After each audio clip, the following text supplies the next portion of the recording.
আমাৰ ঘৰৰ সৰু শাকনি বাৰীখন আজি তাৰে কিছু পাচলি আমি ছিঙিলোঁ। চাওঁচোন আহক আজি আমাৰ বাৰীখনত কি লাগিছে। এয়া ফ্ৰেঞ্চ বিন লাগিছে।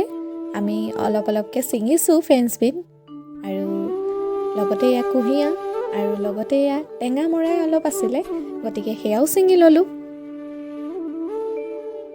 লগতে কেইজোপামান লাই শাক আৰু এয়া ধনিয়া মুঠিও ছিঙি লৈছোঁ। লগতে এয়া আলুও দি থৈছিলে, গতিকে খান্দি চালোঁ আলু ওলাইনে। পিছে চাওঁতে কিন্তু বৰ ডাঙৰ কেইবাটাও আলু ওলালে।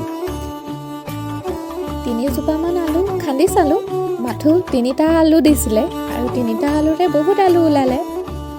সঁচাই ঘৰৰ বাৰীখনৰ পাচলিখিনি খুবেই ভাল লাগে নহয়নে?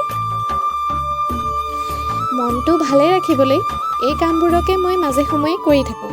ভাল লাগে আৰু নিজৰ ঘৰৰ পাচলি যিখন বাৰী, সেই বাৰীখন লাগিলে সৰুৱেই হওক কিন্তু যথেষ্ট ভাল লাগে নহয় জানো? আৰু লগতে আজিৰ ভিডিঅ'টো আপোনালোকে চাই বাৰু কেনে পালে জনাবচোন মোক।